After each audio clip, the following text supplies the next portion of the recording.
All right, hello and welcome to episode 14 of the Too Hard to Pass podcast. I am your co-host, Juan Martinez. And over here, making adjustments, it's Rory McIlroy, Sneaker Whisperer. It's Jacques Slade. Yeah, let's go. I don't know if I'm the Sneaker Whisperer, though. You always, you know what? We need to work on these intros. Because I feel like Why? you say things in these intros that is not true, and I don't want people listening to this podcast to think, man, this guy is like connected, and I'm not connected. I'm not that guy. I'm just a regular dude that likes sneakers. I'm just pointing out that you're the one who points out these things, and the people know about it, so they must assume that maybe you had something to do with it. So there you go. I noticed things in a lot in the sneakers and golf world that I think should be highlighted, that other things, places, people don't necessarily highlight, and so I just try to bring that to the audience that could appreciate that sort of information. Yes, you are very observant, and we greatly appreciate that as a community, Jacques. You provide a service that we are all greatly appreciative of. So why don't you tell us, what'd you tell Rory, What I told Rory, I wish it was that easy. If it was that easy, he would have been wearing other things a long time ago. That's for sure. Well, we'll move on to that. We'll get to that later on in the show. So since the last time we did a pod, Jacques, I have been to Disneyland. We talked about this on the previous episode that I do have like a magic key. The one thing I didn't want to talk about, though, about that trip was, I haven't seen that much concentration of panda dunks in years. I'm like, wow. All those videos, you've seen, these videos, people put up on, their TikToks or their whatevers, and it's count the many times I've seen panda dunks at X event. See panda dunks, Yeah, and I'm like, okay, that was 2022 or something, right? You figure it's not going to be like that again. But then here I am at Disneyland, and I'm like, whoa, I guess panda dunks are still a thing. I guess the general populace has not moved on from panda dunks. And there's no reason for them to. Yeah, there's no reason for them to. I mean, the thing about the shoe is easy to wear. Mm-hmm. Very, it's basic black and white. You don't have to really think too hard about it. It's a cool shoe because it's a dunk, and then it's a panda that it has some cultural connotations to it, but I think people just it's easy for me to wear. I can get around in it, I can beat them up and they're fine, and they're easy to clean, and at one point they were the it shoe to have, and so people are still kind of holding on to that, I think, and they rock them, and you see them everywhere now. Everywhere, yeah. I mean, I shouldn't say now. I should say continually. Yeah, and for the casual person who just wears sneakers just because they saw it, it was they saw a post on Instagram or they saw something oh, that looks cool, I'll wear that. They don't stop wearing them just because it's fallen out of fashion. That's just for the freaks like us, and even us, we don't. Yeah, and even us, in general, we don't stop wearing the sneakers that we like just because it's out of fashion, but. It just goes to show you that we live in a bubble, and that we, as far as us, we moved on to Asics or the Vomeros and all of those other sneakers. But for most people, they still got their panda dunks on, and honestly, there's nothing wrong with that. People who are honestly, still. Oh no. So you're speaking about Complex Con, and I saw this video. I think it was Welty. And he was talking to people about what's the worst sneaker of the year or worst sneaker right now. And the majority of them were saying panda dunks. And I'm like, these are the people going to Complex Con. These are not the people who you see go to Disneyland or go to the mall or just go to a Laker game or something. You're still going to see panda dunks. And hey, people, nothing wrong with that at all. You guys go rock what you want to rock. And all good. Thumbs up from 2R2 Pants, Panda dunks as the worst shoe is the easy cop out for rip instead of really thinking about what the worst shoe is. It's too easy of an answer. If someone asks you what's the worst shoe, panda dunks shouldn't be your answer. That era is over, so to speak. We're we're past our panda era. Like we're done with that. If you're a real sneakerhead, you should have something else in mind when it comes to the worst shoe of the year. So what you're saying is that so we're past the panda era. So should we do like a sneaker Mount Rushmore plus of like panda dunks, just like 5 panda dunks? Like panda shoes, black panda and white shoes or something. That we should do that at some point. Yeah, no, we'll save that for another episode. But that'll be our year end list. Maybe instead of doing the best sneakers of the year, which everybody does, we do like the worst sneakers of the year. I'm gonna hold you to that. I will hold you to that. Right. We are absolutely going to do that. Right. The Too Hard to Pass list of the worst sneakers of the year. So everybody get ready for some criticism, which is going to move us smoothly transition into the next segment. I don't know why I did that. I did the whole thing with the hands. It's like we're moving. No, you're ushering us. You're physically ushering us into the next room. Yes. The next subject. Moving along. Yes. So keeping it in the Complex Con world. So one of the big things coming out of Complex Con was the Sneaker of the Year panel, which we talked about on last week's episode. Mm-hmm. But a thing that came out of that was a minor dust-up controversy, I guess you want to call it. It's regards to Lil Yachty responding to Bimma Williams, who is a fairly popular figure nowadays. He posts videos online. And I guess he used to work at Nike. And I guess right now he used to work at Yeezy. Right now he's freelance doing independent. In full disclosure to the audience here, like I know Bimma, we talk pretty regularly, so he's a friend. So just full disclosure here. So take everything that I say with a grain of salt about what's coming next. But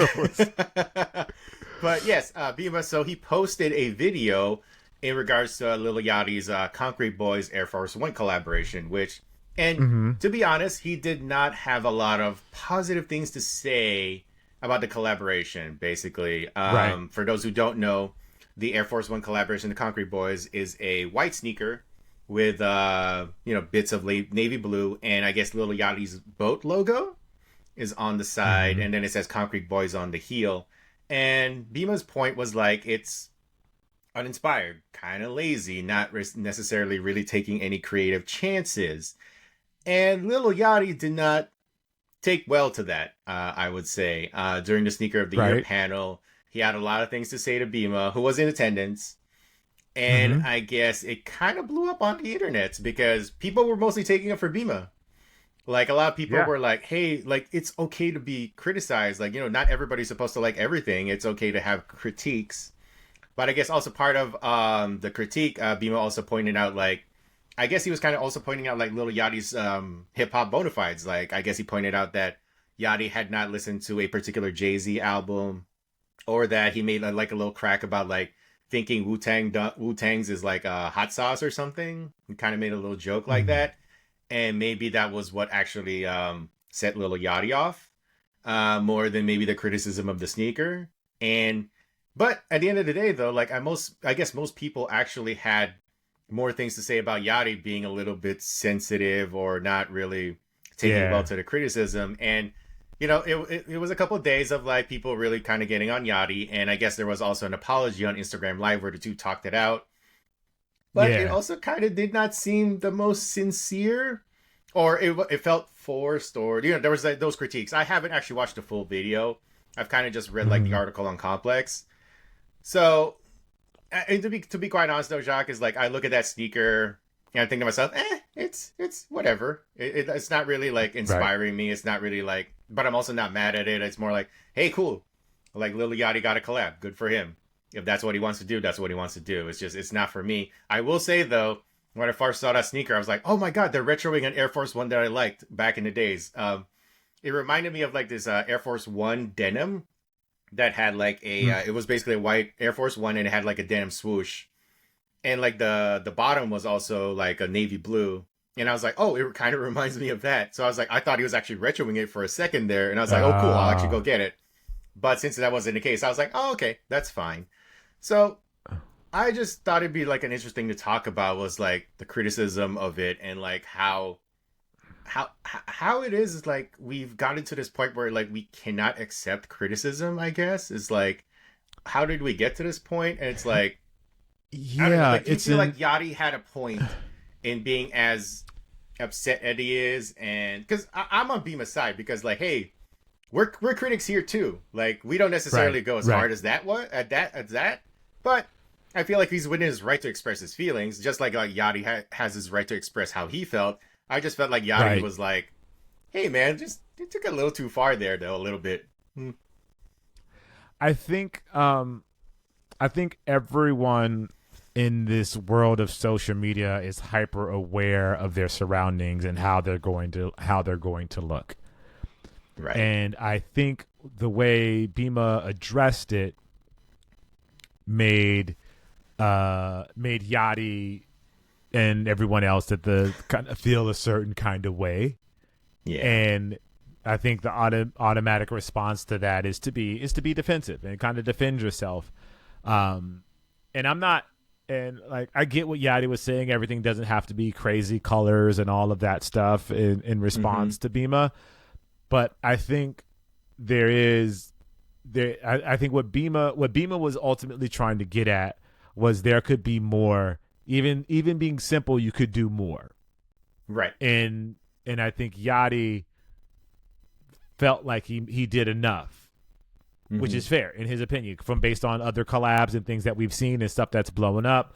Drake with just the simple change of the lettering on the midsole, it's all these little changes to the Air Force One that kind of pop off in certain ways at certain times. So Yachty is in the right frame. It is in a sense in the right frame of mind with what he was doing. This is the kind of thing that has been successful in the past.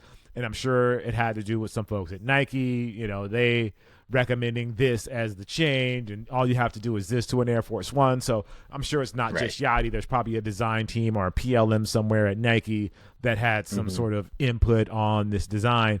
So I get where both of them are coming from. What impresses me the most is that they were able to get it and have a conversation about it. It may have been a little bit of, because of Yachty getting a little bit of pressure pushed at him from everything else that's kind of going on. You know what I mean? Like having a bit of a response on social media to it. And Bimma had a brilliant response to it. The day after everything happened, he had a brilliant video response that kind of spoke to his bona fides and why he gave that sort of critique, and how it was meant as a critique and not clowning him in a sense. And I think that's where everything was kind of lost in translation. But it's an interesting moment in hip hop. I mean, in sneakers, and I'm glad that it happened in the public eye, because I think, one, it's going to push other collab people to think more about the things that they're doing and not feel like they can get away with doing something simple. Because I think the community as a whole is kind of tired of that. And Bimma was really kind of speaking, I think, more for a lot of people in the community. Yes. But also, getting people to a point where they feel like, oh, because somebody critique it, they don't like it. All right, cool. I get that's your perspective, but I like it the way it is, and that's enough for me. Yeah, and also it also like a damned if you do it and damned if you don't kind of situation, because like Yachty said, like, hey, if it was like crazy colors or just going beyond like the typical like collab, like people might just be like trashing it for just being like, oh, it's a little too loud for me, it's a little too whatever for me. But at the same time, you do have the point there, like, a lot of recent like Air Force One collaborations have kind of been like, you think about the Terror Squad Air Force One. It's simply like, it's got the TS on the side. And then like you think about Rasheed Wallace's like Air Force Ones. I mean, they were pretty popular. I mean, they were patent leather, but they also just had the Sheed logo on the side. So a lot of iconic classic Air Force Ones did not really go above and beyond in terms of like crazy colorways. I mean, of course, there's the exceptions like the PlayStations or stuff like that, but I think when a lot of people think about Air Force Ones, they think clean, simple, like a tiny change here or there, and it's like it's good to go. So, and you're right, maybe somebody at Nike was telling like Yachty, hey, we kind of have like these restrictions, or we kind of have like there's only X amount that we can do. So, and obviously they don't want to give the game away. Like, I don't think Yachty should like just tell us, hey, this is what Nike told me, I can't like do X. If it just feels like a situation that was bound to happen at some point. And you're right, it is a good thing that it kind of happened in public so that people can kind of see both sides of the argument. And I think, other than the fact that Yachty kind of went a little too far in like in being upset, I think it was probably for the best that this all played out the way that it did. Yeah, I think, and part of it is too is like people, like Yachty has a persona, and those shoes, like the Cactus Jack Jordans, they kind of give off the Travis Scott vibe and energy, so to speak. Like that, if you didn't know that was a Yachty Air Force One, you would have no idea that it was connected to him. And I think that's the thing that people want to see. How is it connected to you outside of just the logo on the heel? The Terra Squad ones, like even the Terra Squad ones, like that's something from back in the day. That's just kind of like a reissue of something from back in the day when we weren't getting these thoughtful and well planned out collaborations. That's different kind of thing. So I think that's all. I think that's really, at the end of the day, is people want to see Yachty in the shoe. And we didn't see Yachty in the shoe or in the design, so to speak. Yeah, totally. Well, moving on to our next topic, Jacques. We talked about it on the show. Crocs.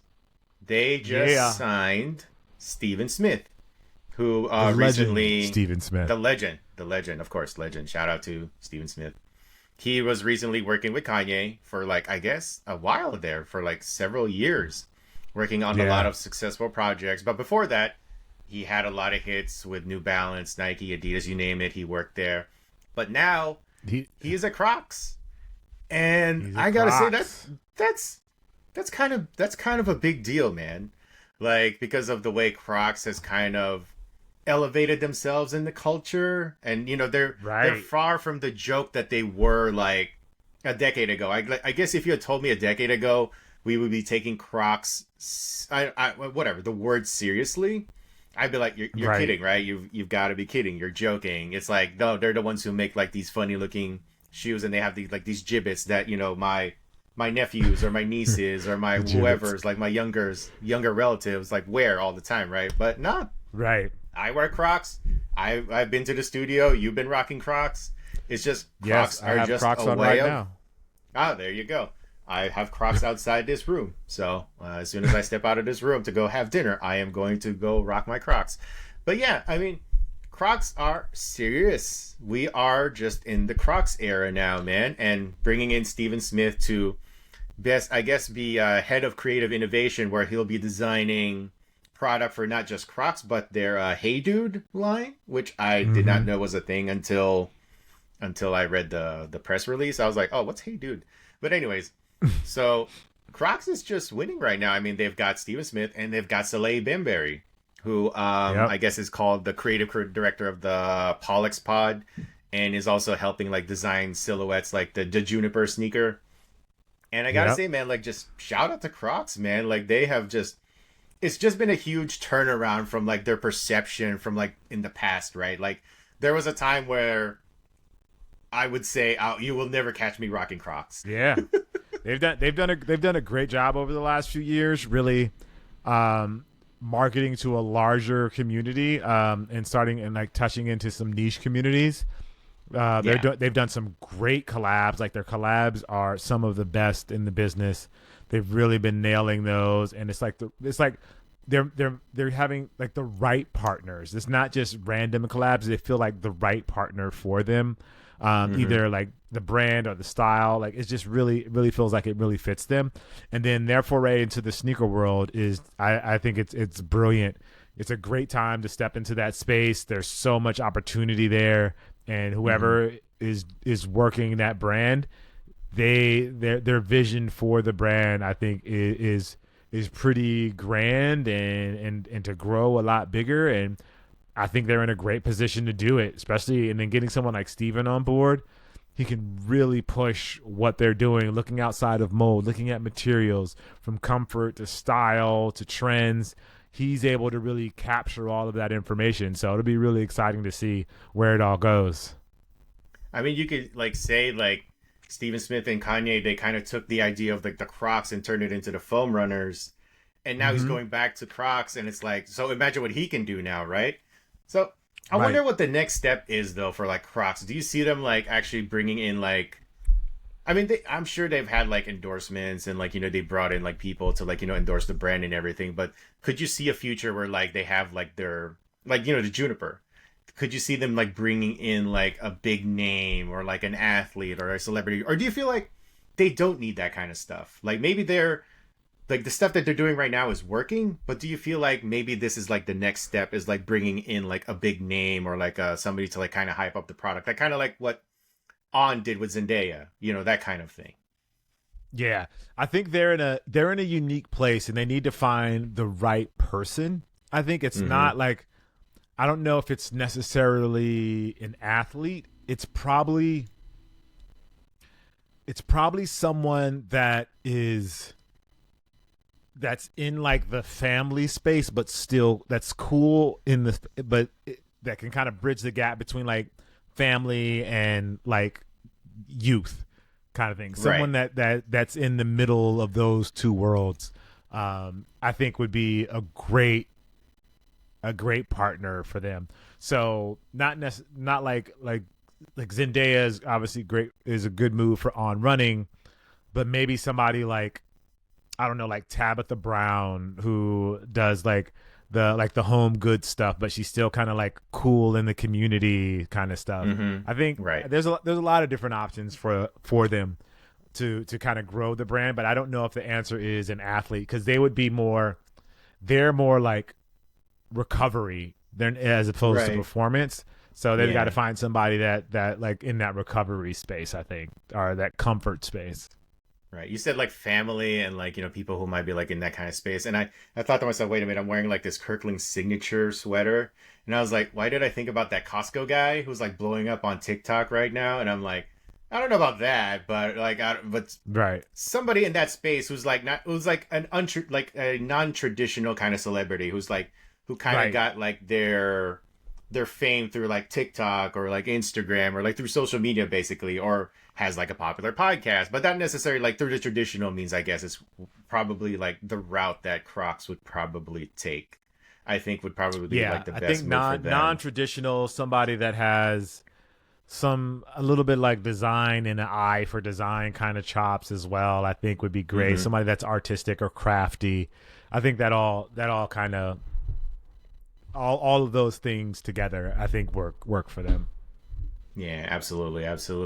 So, Jacques, like, what would you say was like, because I was definitely in the space where I was not a believer in Crocs. Like, I just thought they were silly, goofy looking things.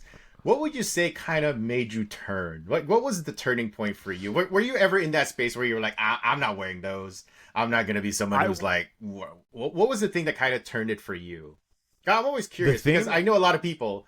I know I have friends right now who are like, I'll never wear Crocs because they're bad for your feet or yada yada yada. Oh, like a lot of people have reasons for not wearing Crocs because like they have like this preconceived notion of it being like not necessarily garbage, but it's like, oh, it's like it's not for me. It's like what was the turn for you? The turning point for me for Crocs was putting on a pair and seeing how comfortable they are.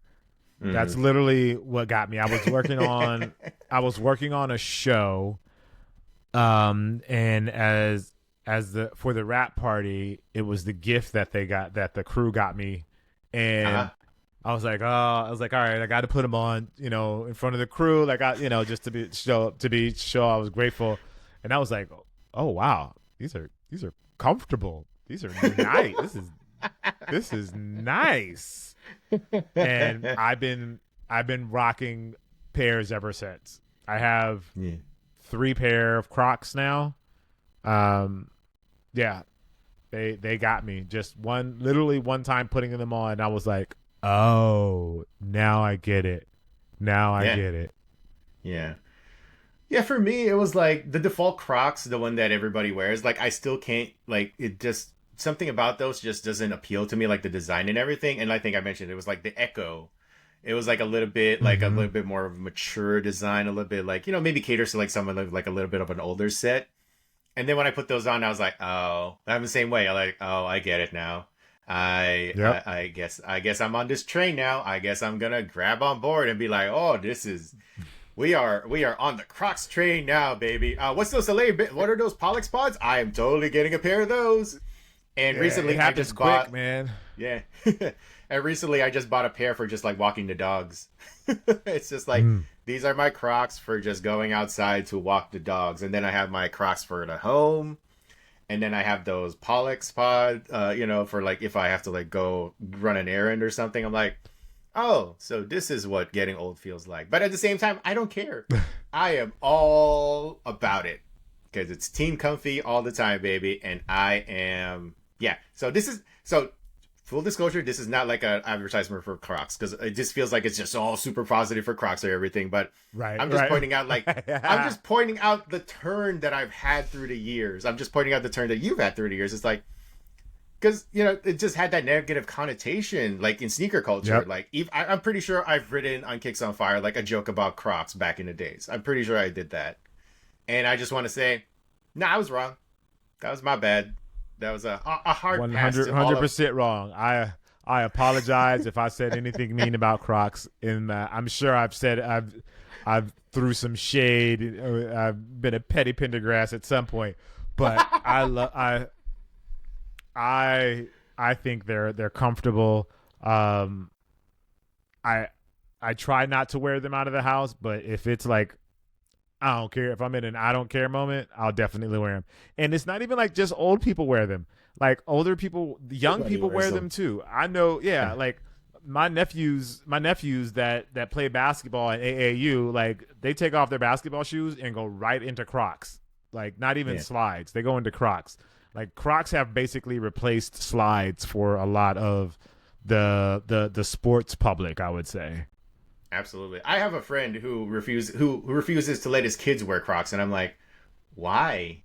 Why would you not let your kids be a part of like their friend group who all probably wear Crocs? I'm like, because it's bad for their feet. It's like bad for their support. I'm like, they're not gonna wear them for that long, dude. It's just like, it's okay. It's I don't know if you have like the same hang up that I did or something like that, but it's like it's bad. I didn't know they were bad for kids' feet. I didn't know that was a thing. If that's the case, then okay, I get it. If they're bad for kids' feet, that works. I understand. Well, that's just anything wearing anything for a prolonged amount of time is probably going to be bad for anybody's like feet or anything like that. But yeah, I just want to say, Crocs, you all right.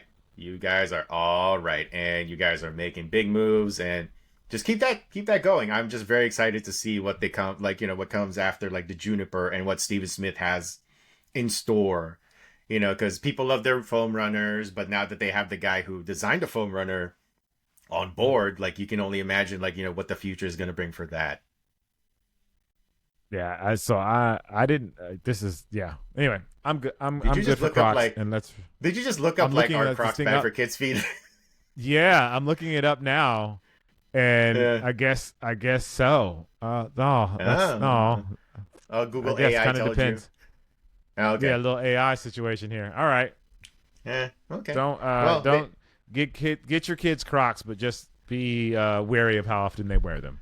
There you go. Yes, exactly. I mean, just like anything else, I'm sure, just like anything. Moderation is always the key to everything. In moderation. Not for us. If this was the news, this would start out with, is Crocs ruining the feet of your children? Is this shoe bad for your kid? Is a new shoe that's all the rage messing up your kid's feet? It's going to give them hammer toes? Stay tuned. We'll be live. Oh my gosh. Well, there's no way to transition into the next segment. I thought we did really well in that first one. Now there's like nothing. But I wanted to go back to the intro of the show where I called you the Sneaker Whisperer to Rory McIlroy. Whisperer. Yes, because you posted a reel on the socials and you pointed out, and it was really quick too. I really loved the way that you did it. It was like, oh, did you see that? Did you see that? I love that. Mwah, Smith chef's kiss. But anyways, thanks, sir. So Rory McIlroy was wearing Cactus Jack Jordan 1s, or he had him like on his locker room, and it's like, hey, welcome to modern era, welcome to the modern times, Rory. Yeah, glad to have you. We are happy to have you. And it's like, finally, like Nike, like would you say like he's still Nike like, well, they don't, Nike golf's not really a thing anymore, but like in the Nike roster of like golf guys, is Rory still like at the top of the list, you would say, or is it like Brooks, or what do you think? Oh gosh. I think Rory is still the guy. Like Rory is still like number one, and then I would say it's Brooks and then Scotty. Oh right, yes. Like Scotty's a Nike guy, but even though Scotty's like number one in the world, he's like, there is no like, I don't see Scotty being like the fashionable type or caring really. He just wants Scotty's like performance guy. Scotty's like Tiger, just where it's like, this works for me. It's gonna help me play better. But he is very particular about it. Scotty is very particular about his shoes. I had a chance to talk to him about it, and he's very particular about the pair that he wears, how often he wears them, the drop and the cleat structure, all of those things. He's very into it. But yeah, so Rory wore a pair of Cactus Jack Jordan 1 lows. Not something that you typically see the guys on tour wearing. Phil had some customs made by Shoe Surgeon that he wore over on Live. But as far as the PGA Tour, you don't often see those guys rocking like cool kicks. So it was really nice to see Rory with the Cactus Jacks, and not just have them there, but actually wearing them. And I love that it's not something that was talked about. It's not something that was a big deal, but it does something that I've been really hoping the PGA Tour players would do, is start incorporating like cultural touch points within their like public life to give the game a little bit more energy, because everybody, like, a lot of these independent brands are kind of taking the spot of the Nikes, and they're really like, the Nike golf place that they had in the market is being eaten away by these smaller upstart brands. So to see Nike taking some of their cool cultural things, or the cool things that have been resonating outside of golf and that the golf world never really sees, and incorporating those into the world of golf, that's super exciting. And I would love to see them do more of that. Like Tony wearing Jordan 1 lows, cool. Have Tony walk in with like patent leather 11s, like have him like walk in with some cool kicks, or Rory walk in with something cool, or with a Travis Scott hoodie, or all of those little like things would be really cool. I mean, Tony wore the Nocta pullover for an event like a year ago, but you really, outside of that, you don't see much of it. Yeah, and I think, and we talked about it too previously on a different, like last week's episode, is like the Kobe thing, right? Like we've seen Kobe's become football cleats, and I think a huge thing for everybody, just because of like we talked about, like how Kobe was just so influential to a generation of athletes of all kinds, right?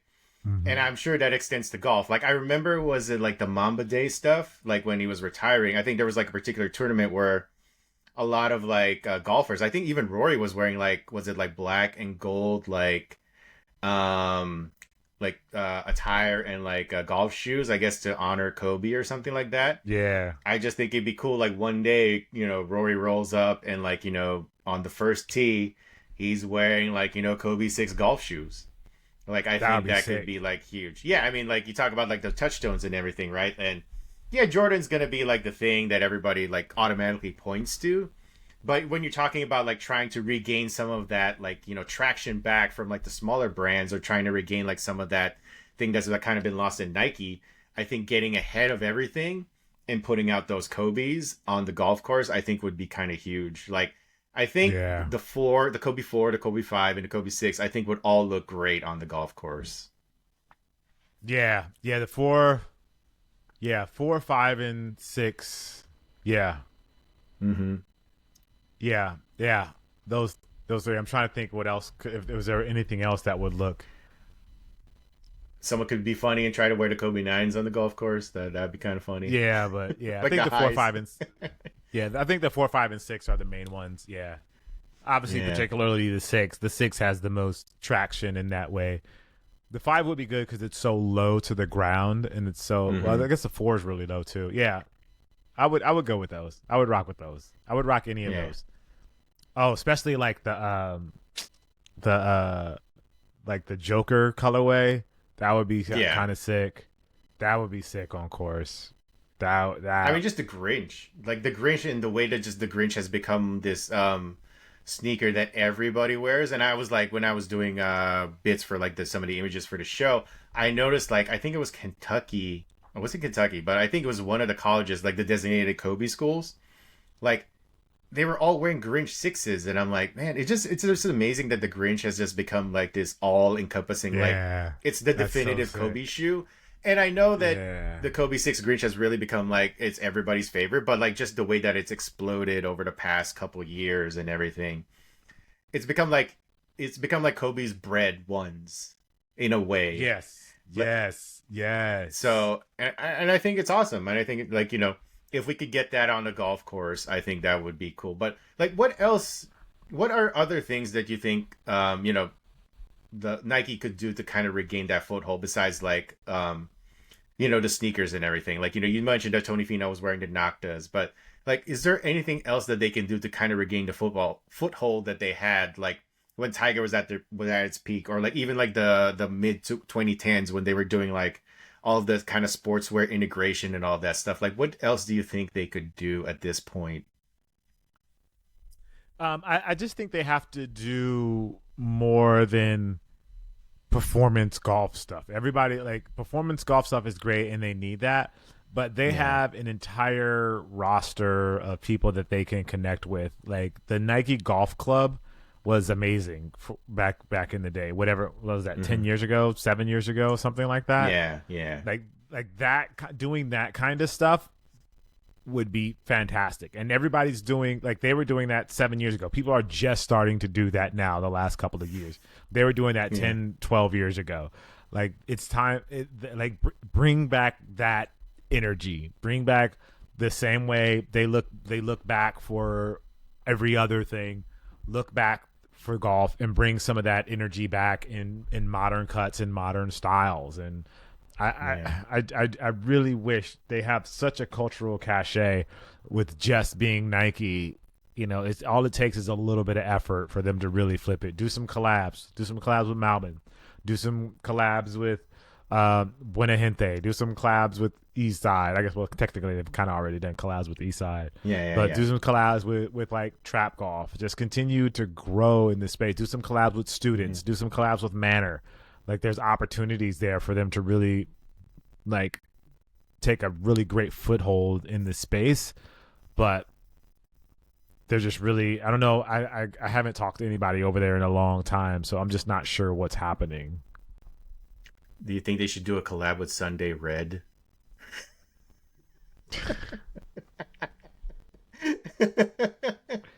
I don't think that's a collab that's going to happen. No. And actually, speaking of Sunday Red, I have something to show you after the podcast that I got from Sunday Red. I had a meeting over there. Oh, way to tease the audience, Jacques. Great. Yeah. I can't show them yet. I'll be able to show. I won't be able to show them. I can't really show them until December, but I just want to remind you. So I'll show you. I'll show you when we finish the podcast.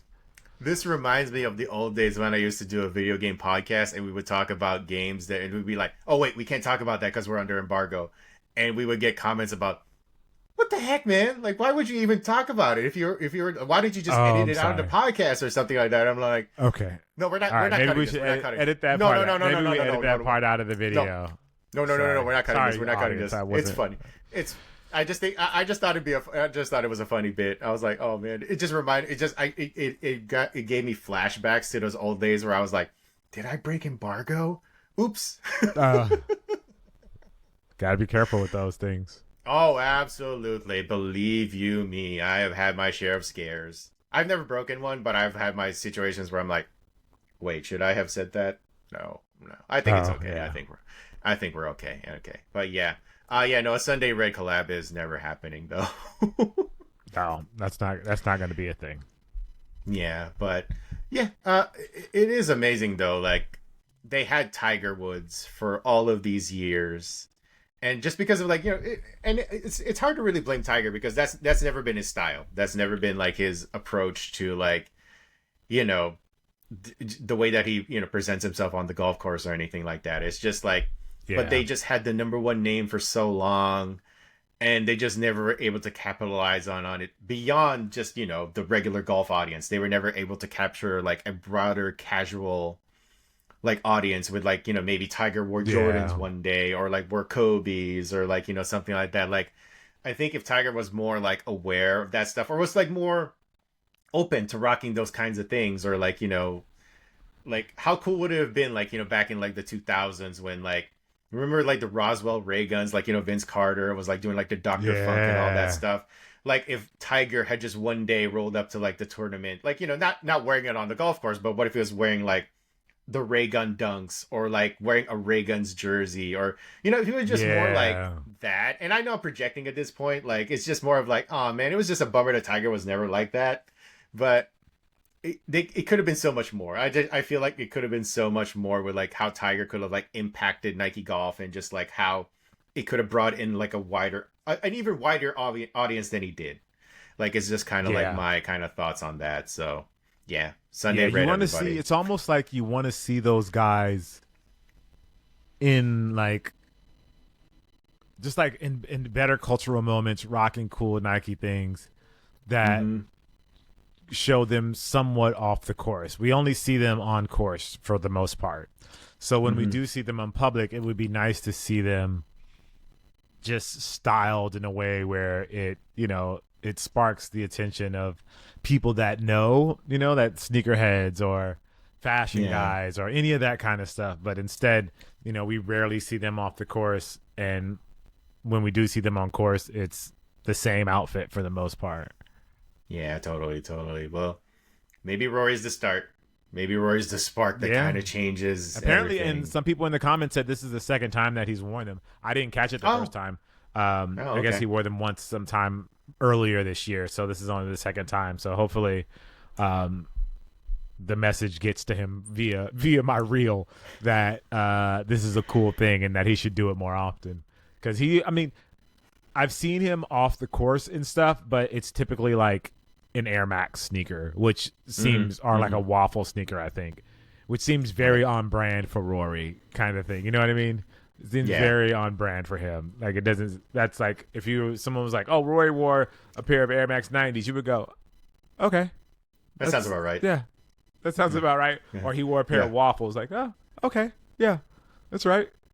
I would love to see him like in the Nike Air Max waffle. That would be a cool one. That'd be a cool one. Yeah, exactly. Like a newer model, or like something that's not out yet. I think that just anything that kind of puts him ahead of the curve, I think would be great. And I think that would be the job of the sneaker whisperer, would be to provide that kind of. Yes. Nike needs to get on it. Nike needs to get on it. It's Nike Golf. I need to write them a long letter and email it to everybody that I know there and be like, here's what I would like to happen. Signed, the Sneaker Whisperer. Signed Jacques, a.k.a. Cousteau. Well, moving on to everybody's favorite segment of the show, Jacques. It's Sneaker Mount Rushmore Plus time. Yeah, this is the good stuff. This is when the good stuff starts. Yes, so today, in honor of Rory McIlroy wearing the Cactus Jack Jordan 1s and Jacques' role in that. My imaginary role in that, we should say. Yes, imaginary role. We're going to be doing the Sneaker Mount Rushmore Plus of Jordan golf shoes. I figured this one's going to be interesting. Yes, I think it's going to be fun, actually. Because there's a lot to choose from. I think there's a lot. We were both, I think, at the onset. I was still working in the blog world when like Nike Golf started, like, Jordan Brand started really bringing in the golf shoes and everything. And they were really promoting it, sending the stuff and all that. And I was like, wow, they're really making a push. Like, really making a push in the golf world. And I didn't, like, I'll be honest, I didn't really understand it at first. But then, like, it only took like a couple of shoes to see, like, the images. And I'm like, I see the vision. I see what they're doing here. And I am all for it. So I think you are up first because I went last week with the sneaker gimmicks. So I mean, to start, I think we have to go with the Jordan 1, the Jordan 1 high, like that first one. Like, you have to go with that one. It was on the TW13 bottom. It was just a fantastic amalgamation of a golf shoe, and like I think everyone loved it. It really kind of it was a moment. It took the internet by storm. When people saw it, people were like, "Yes, this is what this is it. This is it." So I have to go with that one for my first one. Absolutely, that's a great pick, and I probably would have gone with that one too if I had gone first. So for my pick for the Sneaker Mount Rushmore Plus of Jordan golf shoes, I'm going to go with the Jordan 3, the white cement, because they haven't made the black cements yet. They haven't made the black cement 3 golfs yet, so I'm going to go with the white cement 3. Simply because it's the white cements, like I feel like I feel obligated to pick that, and I think the Jordan 3s kind of work well as a golf shoe too. Like I just think like it's a classic look, and they just work fine on the golf course as well. It goes well everywhere. Why not also on the golf course? So yes. I love it. Okay, my second one, I'm gonna go with what is, in my opinion, the best of the Jordan golf shoes playing wise, and that's the Jordan 12. The Jordan 12. It's the Jordan 12 low, I should say.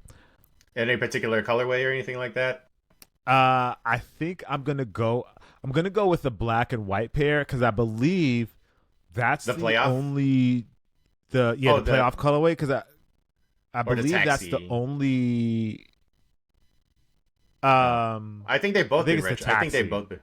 Oh, okay. Yes. I think the taxi, because I believe that's the only colorway, only Jordan retro that has an actual win on in a professional tournament.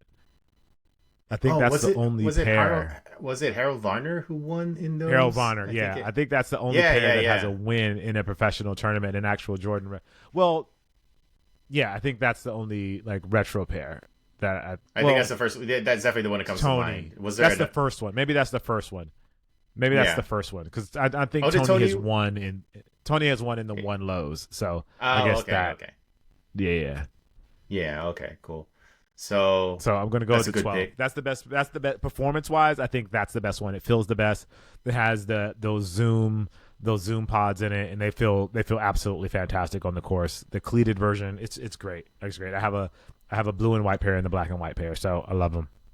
Yes, awesome. So for my next pick, I'm going to go with the Jordan 1 Low, the Eastside Golf pair, because I actually have it. And it's a funny story. I bought it in Vancouver. I was on vacation, and I was going I was in downtown Vancouver, and I happened to come across a sneaker shop, and I was just looking through what they had, and I was like, wait a minute, is that the Eastside Golf Jordan 1? And I think they were sold out, or they had not come out in the stateside, or it was like a week before, and it had already sold out. Anyways, regardless, I wouldn't be able to have bought it stateside. And I was just like, wait a minute, you guys just have these? And they're like, yeah, what size do you want? I'm like, 11? And they just gave it to me. And I was like, wait a minute. What? In America, this would be like a long, drawn-out process. I'd be waiting on Sneakers app trying to buy a pair, and I'd just be failing miserably. And here I am just north of the border, and I just grabbed a pair like it was nothing. And I'm like, man, what are we doing here, America? What are we doing here? What are we doing here, America? Clip that. Yeah, that's a good one. Yes. For my next one, I actually have it here. I'm gonna put it on the screen, because it translates the best. It feels like it translates the best to what would it be a golf shoe. Yeah, you're right. I feel like this feels like a regular golf shoe. It doesn't feel like a Jordan retro. This feels like just a normal golf shoe, even though it's a Jordan retro. Yeah, totally. I think this is just. I haven't worn them either, just because I feel like they look so cool. Yeah, I haven't worn these on the course. They feel like just like a perfect. This is like what a real. If this was a golf shoe, you wouldn't question it, kind of thing. Oh yeah, no, totally. And that's why it was like, oh, it could have been mistaken for something else. So obviously, and I think for my next pick, even though I don't like this particular model of Jordans, I think they actually do look nice as golf shoes. The Jordan 13s. As people who have watched the show know, I have an agenda against the Air Jordan 13s. Yes. I think they are among the worst, if not the worst, Jordans that Tinker Hatfield has ever designed. They are awful, terrible. They look like a pair of basketball shoes that somebody just slapped 2 slabs of meat on them. But as golf shoes, I think they're okay. I think their true purpose I'm not was looking never at the screen, guys, because I don't want you guys to think that I agree with this. I've never agreed with them as basketball shoes. I still remember seeing them for the first time. I think I was it junior high school or the first year of high school, and I saw somebody on the basketball team wear them, and I was like, those are terrible. Those might be the ugliest shoes I've ever seen in my life. And I still kind of believe it to this day. But as golf shoes, I think they kind of work. So, yeah. Okay. I think I'm going to go with that. And you can come back now, Jacques. It's okay. You can you can now be associated with the show again. Okay. All right. Okay. So my next one, I think we have to go with the one that's clearly the most popular, the Jordan 1 Low. Like, it's undeniable. Yeah. It's undeniable. Like, that shoe is everywhere. Every course. Is there a that particular I go one? to, so, any particular one? The Cactus or something? No, I just think it's. I mean, if I had to pick one, it had to be like the Cactus Jack pairs are those, because like they have become the country club cool shoe. Yeah, somehow. You pointed that out. Yeah. Like if you go to like a country club, like I guess they are If I go to a country club, someone has on the Cactus Jack Jordan 1 golf shoes, and I'm just like, wait, what? Why this shoe? I mean, I get why that shoe, but it is the cool shoe of choice for the folks that go to the country club. It's funny. I think we did like one of your like sneaker closet things, and I was there when we went to Aaron, the dentist, and I think he had a pair of those, and I was like, oh, hey, yeah. So, and he plays golf, so I'm like, oh, okay, yeah, no, that makes sense. Makes sense. Yeah, makes sense. All right, so for my next pick, I'm just gonna go with the Jordan 11 Lows, Jordan 11 Low Golf. Oh, so good, so good. I mean, another pair that just kind of works everywhere, and why not have it work on the golf course as well? Whether it's a concourse, a cool grays, you name it, it just looks natural. Just looks like something that was just meant to be on the golf course. And again, as bad as the Jordan 13 was, and I think it's Tinker Hatfield's not best work, the Jordan 11s are one of his best works. So, shout out to Tinker. For sure. And then, I don't know if he ever had the foresight that it was ever going to be on. It? One more. Yes, one more. We have one more? Yes. Then I think I have to go with the 4s. Now, I have a love-hate relationship with the 4s. The golf version, I should say. I love the regular versions. Yes. But I've had a few people that bought the 4 golf shoes and just found them uncomfortable. Like, really? I've heard that from 3 separate people about the Jordan 4 golf shoes and just how they were uncomfortable. And one person literally said, he's like, I wore them for 9 holes and I took them off and gave them away just because they were so uncomfortable. Wow. And I was like, wow. So I haven't had that experience with 4s, with the 4 golf shoes, but be forewarned if it's something you want to pick up, that there are some people that maybe go a size up that did not find them comfortable to wear on the course at all. And you still have the same problem with the heel tab cutting into your ankle, so you make sure your socks are tall enough for those. As somebody who wears Jordan 4s, I definitely know the feeling about that. Not on the golf course, but I'm sure it might even be worse on the golf course. So, yeah, definitely like wear high socks, people, when you're wearing your Jordan 4s. So for my last pick for the Rushmore, I think, I guess it's either down to the 5 or the 6. And I think I'm going to go with the Jordan 6. Interesting. Yeah. Like, the low, like, I don't think they've actually released like the Jordan 6 and highs on the golf course, but like the lows, just because it's an interesting shape, Like, I don't think they actually just release Jordan 6s in the lows just in general, right? Like, I don't think they actually make those. But on the golf course? I think so. Yeah. But, like, Jordan 6 lows on the golf course? Kind of works. It works. It's like, oh, yeah, okay. Yeah. Yeah, you're like, I see it. I kind of get it. Like, sometimes, like, some of the colorways they've dropped, I'm like, like, there's, like, that purple and silver paired. I was like, oh, that. But, like, there's that Eastside. There was that Eastside collab that I thought was pretty neat. But, yeah, I think I'm more like, when they drop in, like, the infrared, like, a little bit more traditional, like, old school colorways, I think I'm a little bit more in line with that. I mean, I'm all for getting funky and all that stuff, but sometimes it's like, let's try. I see what you're going there. I see what you're going for there. Good try. Like, good try, guys. Good try. That's a good. Those like they do a good job. I mean, that's the thing. These are all retro basketball shoes that were converted into golf shoes. Like, that's a feather in Jordan Brand's cap. And they're hitting people over the head for like $220 a piece, and people were snatching them things up. It's kind of slowed down a little bit now, but for a while, people were snatching those things up. They did the right colorways and the right styles. It was a good moment. It was a good moment in the golf world, and again, Nike Golf. Why are you letting Jordan eat your lunch? But that's for another podcast. It's for another podcast. Kobe's on the golf. There we go. Golf, man. Kobe on the golf course.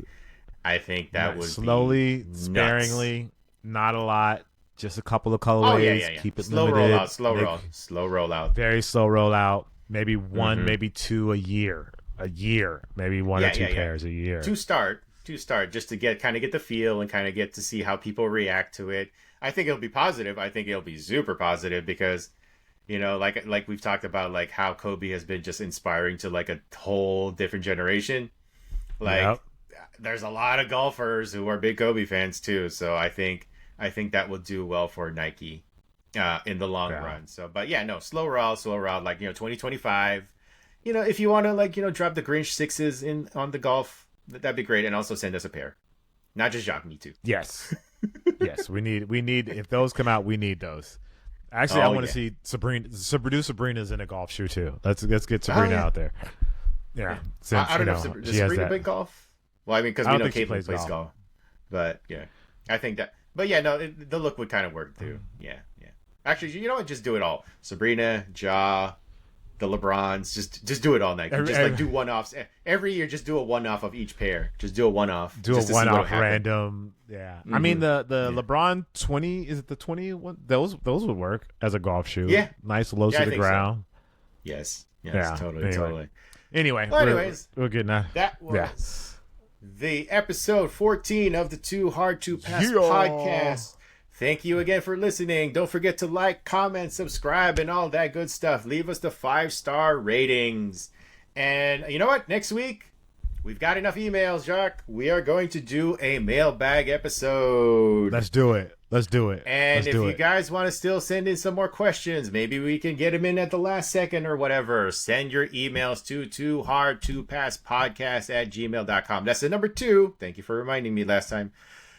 toohardtopasspodcast@gmail.com. There should be like a graphic there. Gmail.com. So, yes. Yeah, it'll be something. At gmail.com. Yes. You know what we're talking about. You know what I'm saying. Yes.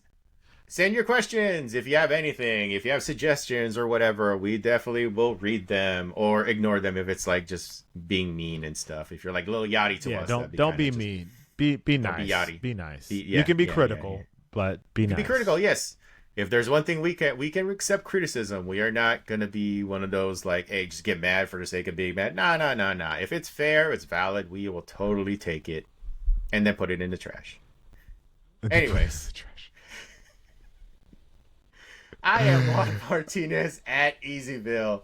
And I am Jacques Slade at Kusto, Kustoo, all over the internet. As always, we appreciate you guys. Thank you for watching. Thank you for listening.